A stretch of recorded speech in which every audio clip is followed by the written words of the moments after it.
kaninang alas 5 ng umaga at diniretso agad siya sa NBI. Personal po kaming nakausap ni Peachy ni Rufa, pati na rin ang kanyang abogado. At sabi niya, magbabayad sila ng piyansa ng 1.7 million pesos at nakatakda rin siyang lumabas agad ngayong araw. Ayon sa kanyang abogado na si Atty. Mary Luis Reyes. Atty. Mary, maraming salamat po sa iyong tulong kay Rufa May. Nakipag-ugnayan na sila sa NBI para sa voluntary surrender ni Rufa May. Sabi niya, nananatiling tapat si Rufa May sa legal na proseso at nananawagan sila sa publiko na iwasan po sana ang maghusga based on inaccurate and incomplete information. Alam niyo po ako, nakita ko po yung kontrata ni Peachy ni Rufa May dito sa kumpanyang ito. Napakaklaro po, she's just endorsing it.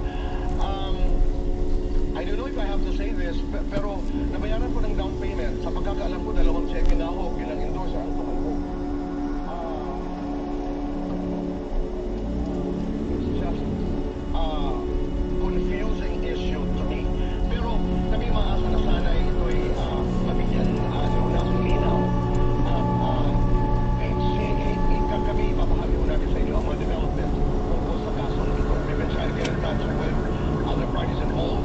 Pero pagdating po kay Peachy at kay Atty. Mary Luis, ipabalik po namin sa inyo ang aming nakakalap na informasyon. Maraming salamat.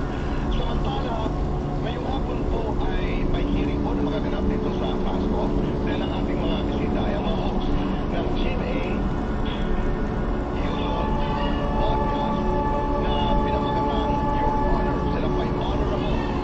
At tayo pinaunasan po dahil narito po ngayong hapon ang Vice Chair at ang Madam Chair ng Your Honor. Night-night ka po sa please welcome Mr. Popoy Villar and Jordi Rivera.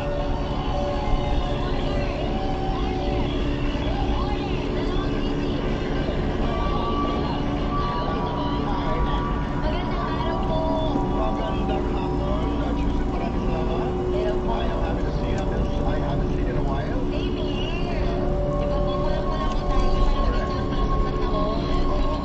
Pero pag ganyan ang mga Your Honor na makakaharap ko, parang nakakatakot ako eh. Samantala ako nangingi. Tayo na maraming siya. Hindi po. Ito po yung nasa Siopaw, yung parasado or bola-bola pa para maraming Correct. mga Ang ganun. dahil dyan mga bola-bola, bakit kayo naging honorable? Hindi ko rin po alam ito po. Bakit po kayo honorable? Bakit po hindi isang vice chair? Oo, Tuesday, meron kong paliwanag kung bakit kayo mga honorable dito. Actually, kanya po yung policy.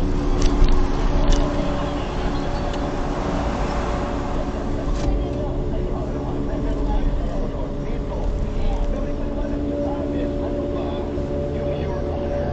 Maraming ito mapapanood ay i-kumpleto na natin ang kwento ba? Maganda to Tito Boy kasi una, napakagandang opportunity for art talaga kami ni Buboy na hindi normally nakikita sa ganitong ilaw na nag-host kami ng palabas na ang pinag-uusapan ng mga topic yung meron talagang kinalaman sa buhay ng bawat Pilipino.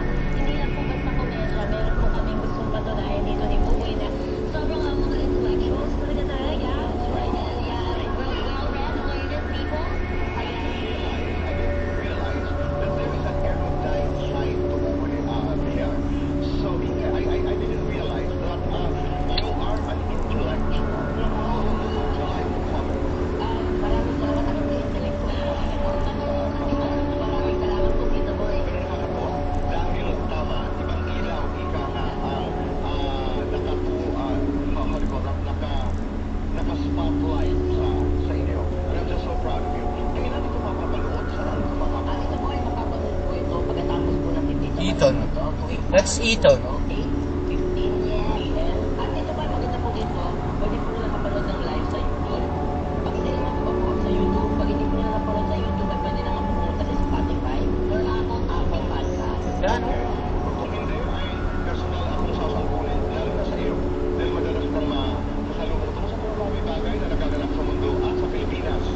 At ako malaman ko ano yung Pero, aktivista, ika nga, para napakaganda ng daan. Okay about you guys kahapon.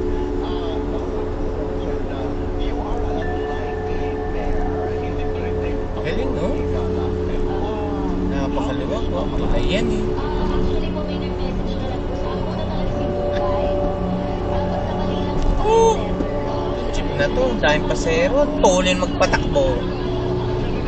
Ay, magdahan-dahan eh.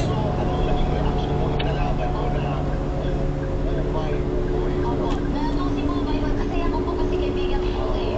Tapos nung naging po yan, parang kasi Sarap.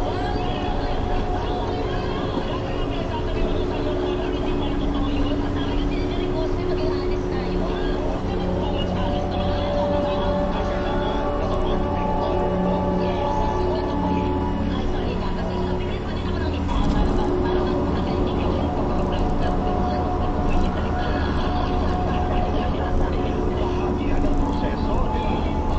Bahagi yan ng proseso, pero nakakatuwa. Congratulations again. Congratulations again.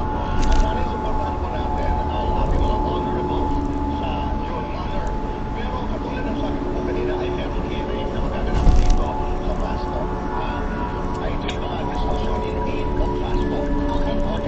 So ilang issues ang ating pag-uusapan para matulungan nyo kami magkaroon ng opinion, enlightened opinions tungkol sa mga bagay-bagay. Umpisa natin. Are you ready? Your honor. Session of Justice Line. Okay. Ganda to. Una, marami tayong naririnig, marami tayong nababasa na nagsasabi, wala naman po nakatalawa ang hindi na pumasok sa service, wala. Yan, oh. Ang mga artista. Anong nais sabihin mo? Madam Chair, Vice Chair? Wala, ano, balikan niyo yung mga video previously. May halaman. Ngayon, semento na, daan na.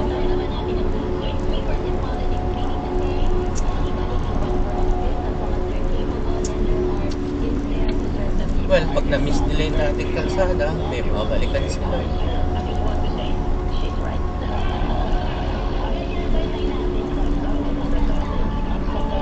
Nakapagpindi, it's very curt. One line, and everything there. Ako naman nais mo kung may paliwanag dyan.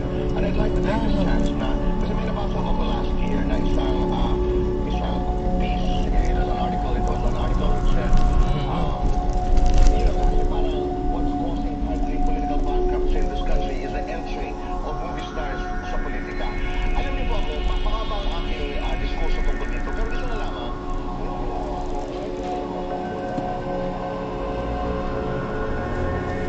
alam niyo lamang sa Rogelio de la Rosa, ang mga artista na pumasok sa politika, doon sa mga qualifications ng mga pwedeng kumandidato specifically para sa senador at presidente. Ano-ano ito? Ilan lamang sa mga qualifications. Dapat registered voter ka, resident ka for 10 years, dapat ikay nasa edad 35 years old for senators, 40 for president, and can read and write.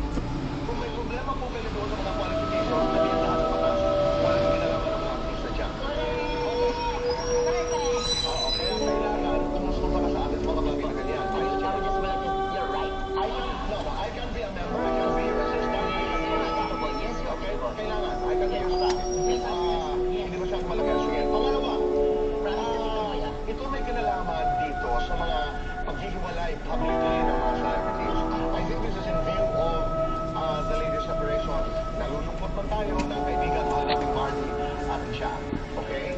Barbie posted a happy goodbye. I mean, that's how I perceived it. Kayo ba, Madam Chair and Vice Chair, Sa loob ng bahay, tayo lahat ang tumutulong at maging breadwinners. Instead na isa lang ang breadwinner. That's my dream for my family. To be able to live my brother, my son, even to pass to him the skills that I have, tools that I have, para lahat kami ay hindi sasandal sa isa't isa. Mag-iilan kami pa ang pero naiintindihan kita because I remember your story. It came with a lot of forgiveness. It came with a lot of pareho sa kwento ng tatay mo, kwento ng nanay mo.